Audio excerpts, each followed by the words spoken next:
Okay, so I have been off social media for a very long time. I've been focused on my family, covering my tree with squishmallows, and just generally enjoying not spending every waking moment fixated on the insanity that is gender politics in the present moment. But then last week, I received a call from a dear friend of mine just east of Toronto who had uncovered some really concerning disclosure from Durham Region and the City of Pickering regarding September's Million March for Children. So today, we get to explore it together. So here is the important background.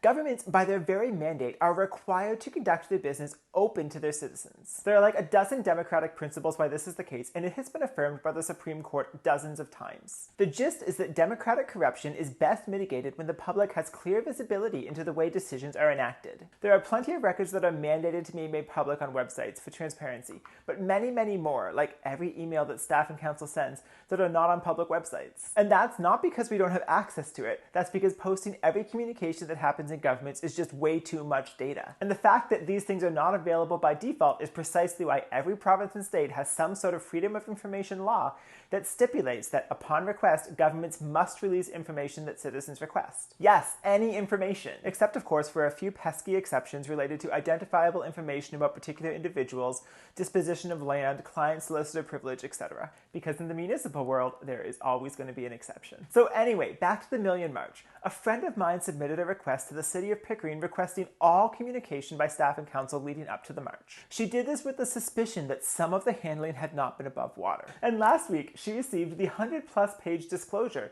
encompassing all of the emails and text communications that staff and council exchanged during this period. Now, most of these are mundane, just normal correspondence between staff and councillors discussing how their teams would handle the complexities of a large public protest. As expected, there were plenty of salacious examples of partisan behaviour shining through, such as when Kevin, who I'm presuming is referring to the mayor of Pickering Kevin Ashe, asked, were these good people or bad people? And you know, it's not a great look for public officials to be branding a certain portion of their electorate as bad people, regardless what they might believe. So there is plenty to look at in the disclosure, and I can't comment on most of it in this video, but I'm going to focus on one element in particular, Pickering's flag flying controversy. Now, stay with me because this is going to get technical. Pickering, like basically every municipality, has a policy on the flying of flags on their municipal flagpole. And trust me, this is necessary because otherwise every organization and their mom is going to expect to be able to put a flag up, and it's going to be a giant political mess determining who does and who doesn't get to fly a flag for their particular cause. And as we know, sooner or later we're going to get requests for Nazi flags or Confederate flags. And as those who work in government know, a procedure is a powerful headache saver for the administration. From this Freedom of Information disclosure, we now know that on the morning of the protest, PFLAG, a member of the counter-protesters, made a last-minute submission to the city to fly the pride flag on City Hall in response to the protests. Now, the Pickering bylaw is quite clear that staff hold the responsibility to determine which requests are accepted and denied, and they do have the jurisdiction to make this determination last minute. However, they also must follow the requirements of the bylaw, which explicitly state that requests for flag displays and flag-raising ceremonies shall not be approved for matters of political controversy or ideological belief. And I don't want to state the obvious here, but the city flying a flag in solidarity with counter-protesters is, how can I say it? A matter of political controversy. It would be kind of like Pickering flying an Israeli or Palestinian flag among Middle East-focused protests we've seen in Canada since October. And anyone who thinks that gender identity matters are not a matter of political controversy has clearly not been reading the news in 2023. I've personally covered matter after matter in the National Post and barely even scratched the surface of the tensions that have existed. Leading up to these protests, we had statements from the Ministry of Education supporting parents who want disclosure of their child's social transition in the classroom, which then received huge pushback from progressive political groups. That was one of the major topics being petitioned in the Million March protest. All of this is about ideological beliefs, which is identified as a reason not to fly flags on the municipal flagpole. Now, the word ideological has gotten bad raps recently, often being interpreted as something false or fake or captured, but that's not actually what the word means in the legal sense. An ideological belief is merely a framework of the opinions of a group or an individual. Capitalism is ideological, as is communism, as is every single religion that has ever existed. I once wrote a column for the National Post about this and the intersection with parental rights that I'll link in the comments below. So is our current framework for interpreting gender identity ideological in nature? Yes, it very much is. Because schools have championed a particular way of conceiving of the social intersections of biological sex and society that is ideological. Now, this doesn't mean that it's bad, and this doesn't mean that it's wrong. But it does mean that the Pickering bylaw is pretty clear when it says that they probably shouldn't be flying a flag that takes a side on an ideological disagreement that is playing out amid our political landscape. And the timing of the request to fly this flag could not be more political. Now, I am not the first person to raise this concern with Pickering. One of their own city councilors, Lisa Robinson, raised this concern in the same email chain where this flag raising was being discussed by the councilors. She explicitly pointed out that this action was in violation of their flag raising policy. And it was ignored. For those who know Lisa, you'll know that in Pickering City Council, she usually gets ignored. Or sanctioned without pay, but that's a story for another time. So all of this so far is not great, but it gets worse because something else also transpired in the councilors' email chain. See, this entire chain began because on the morning of the protests, Councillor Linda Cook started a thread with all city councillors presenting a suggestion to raise the pride flag and asking for councillors to reply with a yay or nay on moving forward with the suggestion. And for those among you who are connoisseurs of the Municipal Act, you might be thinking that this constitutes an illegal meeting of council. And you would be correct! See, the entire point of elected boards, councils, legislators, etc. is that they represent the public and make their decisions on their behalf. And those decisions are made publicly. This is why we have council meetings that are open to the public where councillors argue about stuff and make decisions. There are certain provisions for meetings to be held in private, essentially the same provisions that allow the government not to disclose certain information in freedom of information requests. But even when those types of matters are at play, the city still must disclose that a closed-door meeting will be taking place and justify why handling a particular matter out of reach of the public scrutiny is justified. They don't just get to do stuff in private unknown to the public because there really wouldn't be much public accountability then, would there? This whole thing is not optional. This is how the municipal process works. So yeah, if a bunch of councillors just choose to get together at the bar one night and make decisions off the record, that is an illegal meeting.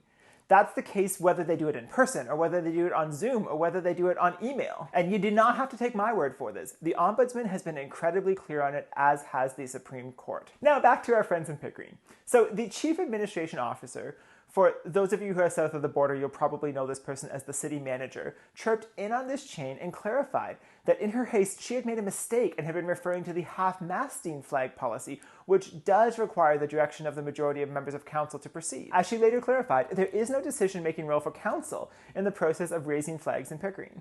I've read the Pickering bylaw and she's right, but she seems to have missed that this entire charade, where councillors have reached quorum and are discussing and voting on the business of the City of Pickering, is a huge problem. It's actually an illegal problem. And it certainly raises the question of how many other times these illegal meetings in Pickering have been taking place. How many other decisions have been made behind closed doors? So why am I so worked up about this? Because government transparency is important. This isn't about the Million March. This isn't about whether you agree with the side of the protesters or the counter-protesters, or whether you think the entire thing was a huge waste of time. See, I personally don't really care whether the flag went up on the flagpole in Pickering or not. Whatever, it's a flag, and if you want to know my thoughts on pride flags, I have another video for that I'll post in the comments below. But I care very much about the transparency of our government, and we must hold them to adhere to the democratic principles of open process. There is so much more in this FOI request that I won't have time to cover in detail in this video, and I really encourage you to take a look at the entire document, which I'll link below the video. But before I go for dinner, one more thing, and that is some observations about Lisa Robinson and how she is treated throughout this entire exchange. Lisa has been at odds with a number of the more progressive councillors throughout her entire council term, and this past fall she was actually sanctioned for considerations she had put forward surrounding gender identity and expression in Pickering community centers and other venues. And in the disclosure, there was an email that really caught my attention. It's covered in black redactions. This means that the city believes that there's content that is protected and should not be released to the public. But take a look at what's being redacted. The sections removed are the deputy mayor's personal commentary on Lisa's behavior. See, it starts quoting what Lisa has written publicly, and then says her statement is, and we never get to find out what Maurice Brenner believes her statement to be. This is not an appropriate redaction in a Freedom of Information request. A councillor's opinion of another councillor's public statement is not protected exemptions if they decide to share it with the CAO, the mayor, and a bunch of other councillors over email. That is subject to disclosure. So why didn't they disclose this? I can only assume it makes the deputy mayor look pretty bad and they want to protect her. And the city's job is not to protect their elected officials from the scrutiny of the public. In fact, their duty is to the public, and it's quite the opposite. Now, full disclosure, I do know Lisa Robinson personally. She is a dear friend of mine, and I was with her the morning of the protest when she sent out those emails about the pride flags. And before I get Lisa in trouble, let me just be crystal clear. No, she didn't show me her phone, she didn't show me the emails herself, she mentioned nothing to me about this flag stuff until I got the disclosure myself.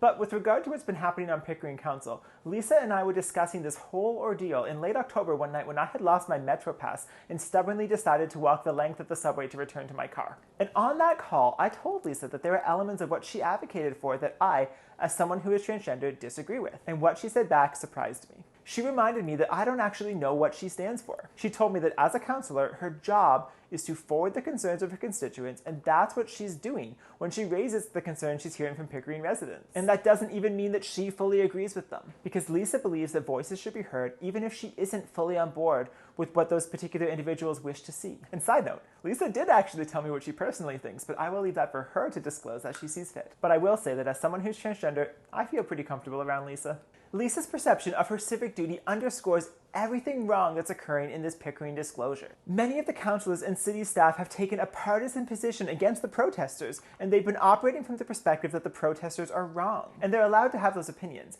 but Lisa in response advocates that everyone should be listened to and that there may be some merit to their perspectives, so that we can have a public conversation, so that we can find workable solutions. Isn't that supposed to be the point of the political process? So Lisa, thank you for the work you've done for Pickering City Council and for the personal sacrifices you've made to champion democracy. I'm personally honored to call you a friend. And thank you to the Durham parents groups who did the heavy lifting to get this Freedom of Information disclosure out of Pickering City Hall.